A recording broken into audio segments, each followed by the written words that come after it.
Hello everyone, and welcome to episode 34. This is a spin-off episode of the Worlds of Final Fantasy.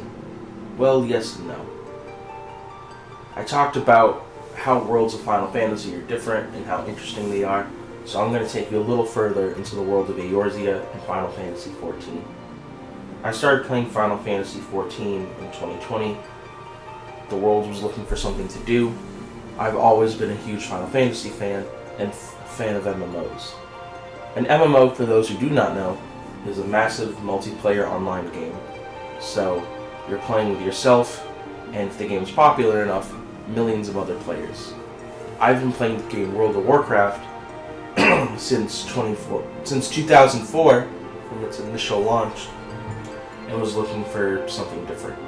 I've always heard about Final Fantasy XIV and its uphill struggle from its really troubled launch to its turnaround thanks to the efforts of Yoshi P, the game's current producer and director, who had a real clear plan and vision for the game. Now, this episode's not going to be about the game itself, the lore, the characters, but more about real people and what they decided to do in the game itself. I currently finished watching a show called Dad of Light, based off a real blog called Dad of Light. The premise of the blog and show was a young man was taking his late father, well into his 60s, into the world of Eorzea so they can play together, defeat a certain boss, and when the time came, he would exclaim that he was his son. That person's name is Mighty. His father's name? Actually, interestingly enough, in my time reading the blog and the show, I don't really recall. Maybe it's just something I forget. But he called this character Indy Jones, so when I refer to Indy Jones, that's what I'm referring to. It was a rough start. His father had been a gamer before, but an MMO on a console is a completely different beast. Again, for those who don't know, MMOs are something that you normally play on the PC. The keyboard and mouse setup is something that is more conducive to all the actions and player inputs that you have to put in the game, whether it's fighting multiple enemies or doing something in large groups.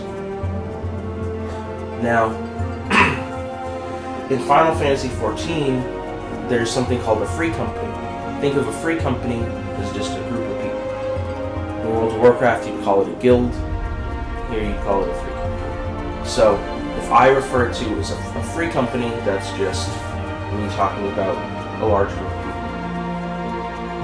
people. So, in the show Dad of Light, the dad quits his job, and Mighty asks, what are ways I could reach out to him? We haven't really reached out and talked since I was very young.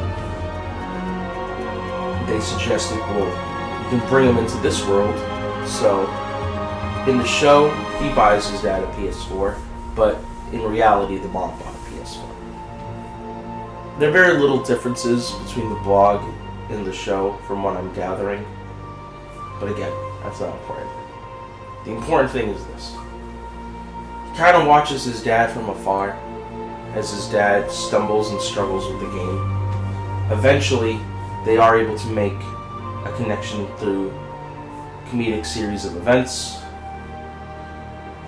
As they play, they start to open up, talk to one another, really be there for one another, and be there in a way that it's not father and son, but it's friend to friend, stranger to stranger. Because Mighty's dad doesn't know that that's his son.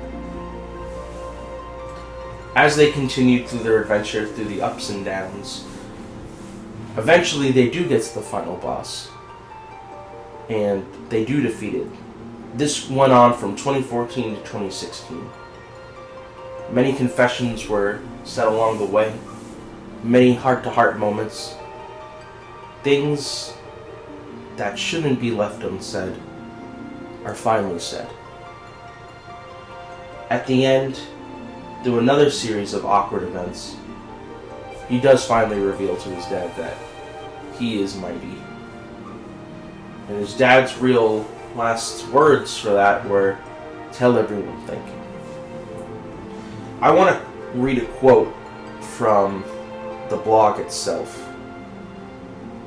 "While this world may be imaginary, the connections we make, the feelings we share are real. These memories we share may have been born in an imaginary world, but they all are real. I mean, just look at all this. The father-son pair had been long so distant, now enjoy curry with a side of laughter and joy. The father of light, Finn."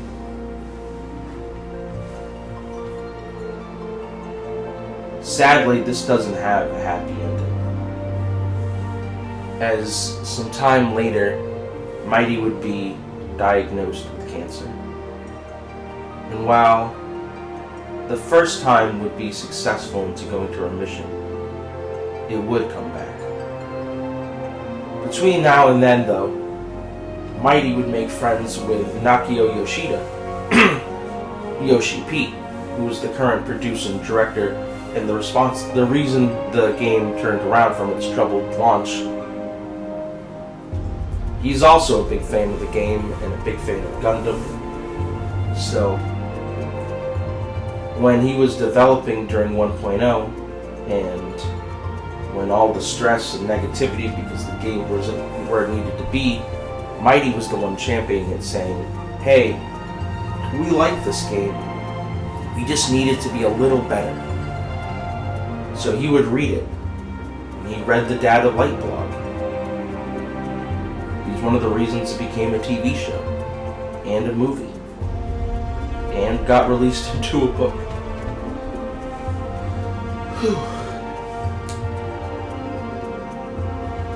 Mighty would end up passing away in 2020. Here's a quote from Nakio Yoshida. "However, as cancer came back, I have so many regrets regarding that. After he was discharged from the hospital, I should have made him go see a specialist to thoroughly check everything out. I should have followed up more on his recovery.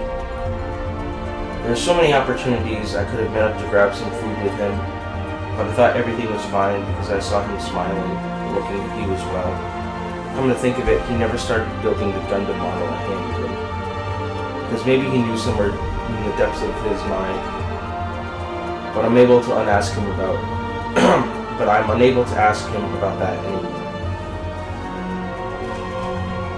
In the series, you also find out that the dad had cancer. One of the things left unsaid.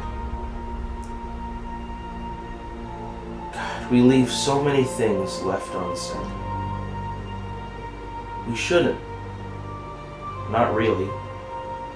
I understand things can be hard to say. But we must make an effort to try. Because this life does have an expiration date. What's so beautiful about the Dad of Light project and Father of Light project is through this game, through this world, they were able to say things that they always needed to say to one another, Mighty and his dad. And because of that, their relationship was fixed. Mighty didn't know he was going to get cancer, but he did all the same. And he passed away, but he got to reconnect that friendship with his dad. His dad got to meet Yoshi P. And while he was proud of his son for everything he had done, he asked Yoshi P to still be his friend, to make sure that he would continue on that path.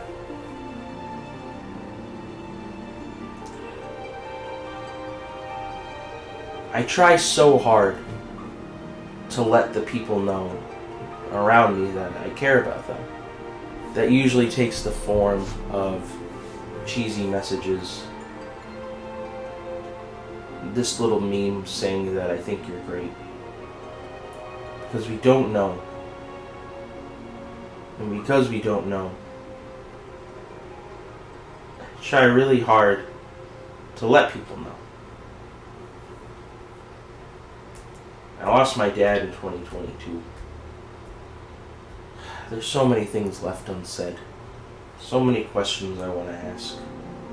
So many comforts sometimes I need that I can't get anymore. Sorry. Whew. So to see this relationship play out is beautiful.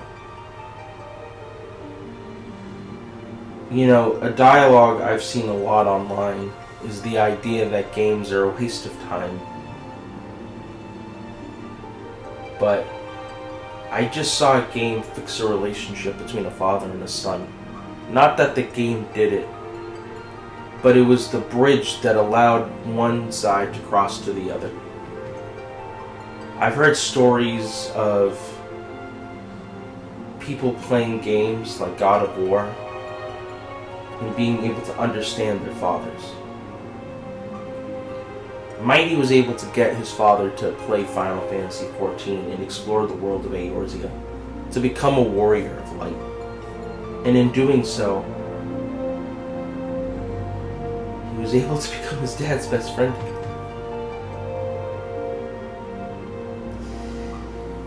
Sorry.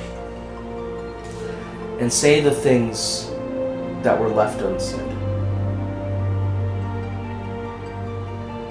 It's important that we say these things.